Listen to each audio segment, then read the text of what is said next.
All right, guys, we are here with Steven at Brooks. He's going to tell us about some of the new technologies that they are coming out with this year. What do we got?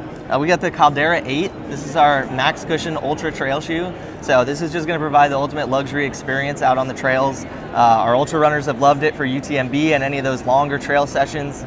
You got a high stack of Loft version 3 foam, a real soft nitrogen foam. So well protected on the trails, really nice thick outsole lugs here. So yeah, this is great for all of those long mountain routes. So I have actually a pair of the Brooks Cascadia, some of the older ones. Yeah. How would you compare this to like that Cascadia? Or So- what would be the newer technologies on it? Yeah, I would say so. The biggest difference is the Cascadia is going to have that trail adapt system, so you're going to have the rock plate in that, a little bit more ground feel on that, and a little bit more of that just kind of like mountain trail feel with the Cascadia. The Caldera is going to be kind of more of that Cadillac of the trails, so Okay. a little bit more cushion, slightly less actual ground feel, but a lot more protection. Yeah. You're not going to have that rock plate, but you're going to have this kind of nice natural transition through that foam. It still feels pretty lightweight, and you're still getting this nice durable upper. How does it do about, can I hold it? Yeah, totally. Yeah, sweet. How does it do with like water? Like does it take it on, does it repel? What do we do? Yeah, so we have a nice like repellent upper here. We do make our trail shoes in Gore-Tex, so you can find a Cascadia 18, Cascadia 19 behind us soon in Gore-Tex that will have a higher level of waterproof. Yeah. This is not fully waterproof, but definitely some water resistance to this upper here. Okay. And then you're going to have this nice toe shield up front too that's going to be a TPE, be pretty protective with some of those rocks, soot, and moisture up front. Yeah. I like that you have it even extending over here. I know when I run, I tend to I guess flex my toes, and I always get that little hole right where that is. So that's great. Yeah, we just reinforced this upper in some spots where we needed to, and where some of our wear testers were showing that we had a little bit of wear in previous versions. So Caldera 8 is really just taking the tech that we had from Caldera 7 and just giving it a nice little spruce up and a new upper and a nicer aesthetic. So this is definitely more of like a real hard terrain. yes. Yeah. So this is going to be hard terrain, long distance. Long distance. Okay, great. And what do y'all have that would be more for like, if we're from Houston where the Sure. terrain is not as intense, like what would be, like would you also still recommend something like this, or would you have something else that you'd say would be great for like your... Yeah, so we have We have a shoe called the Divide. That's a little bit more of our road to trail, kind of more of a traditional road shoe feel in the midsole. Yeah. But still with an outsole that's going to be kind of wet dry, versatile, and provide good grip with our Trail Tack rubber outsole. So Divide is one that I kind of recommend for someone who's maybe trying a little bit more of the light trails, a little bit more of the kind of versatile trail shoe, and then as you kind of go from being that grazer that's just trying things out into kind of some of the more mountainous and rugged regions, that's when you move to the Cascadia and the Caldera. Got it. Oh, that's nice. I like that though. It's light. Yeah. It looks a little bulky, but it actually feels pretty light. Awesome. I'm excited to see what else y'all got out there. Sweet. Yeah, totally. All right, guys, we are moving on to the Glycerin 22. Steven, what can you tell me about this one?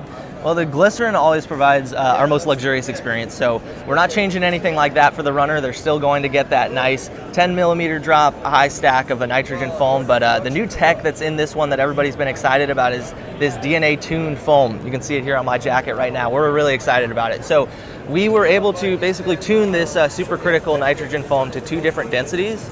So you're getting this nice large cell structure in the heel for a nice high displacement, soft heel landing. And then you're having these smaller nitrogen cells concentrated in the forefoot for a nice springy, energetic toe off.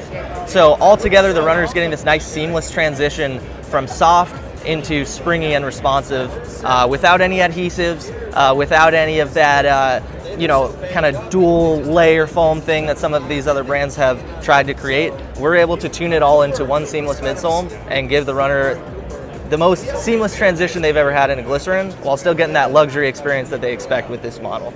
Okay, so this becomes this.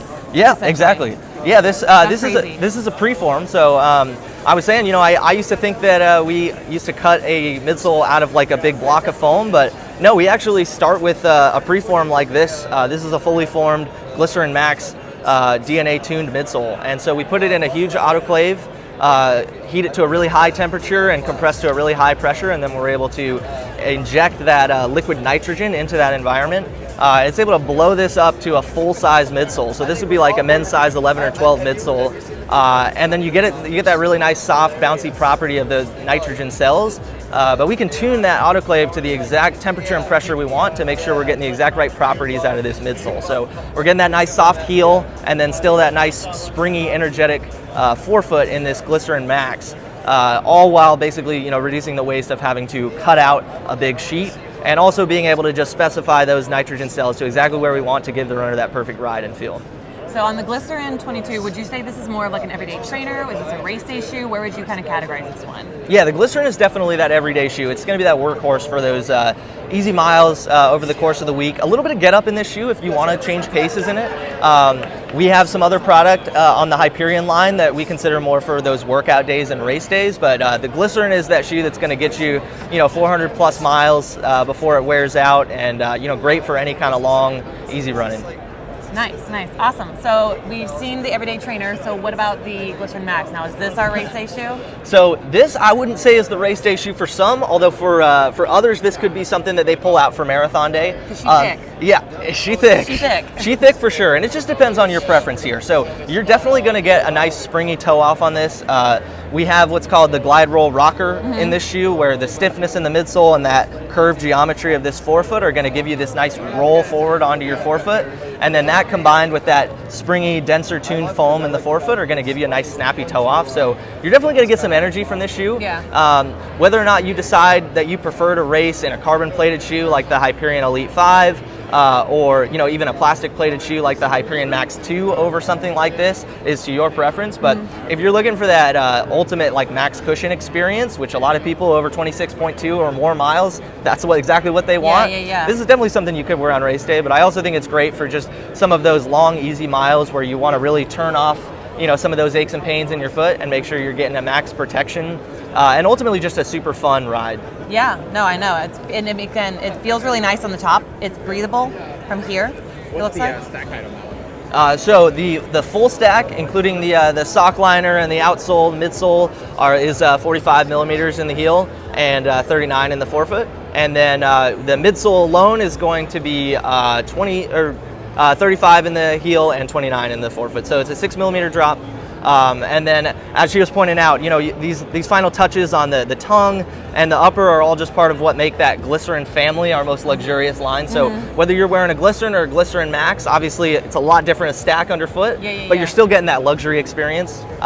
So in this case, with the Glycerin Max, we really wanted to make sure that this mesh upper, the tongue, the fit, this little speed collar, all were just right to make sure that your foot is getting treated like royalty on every run. And like she said, she's thick.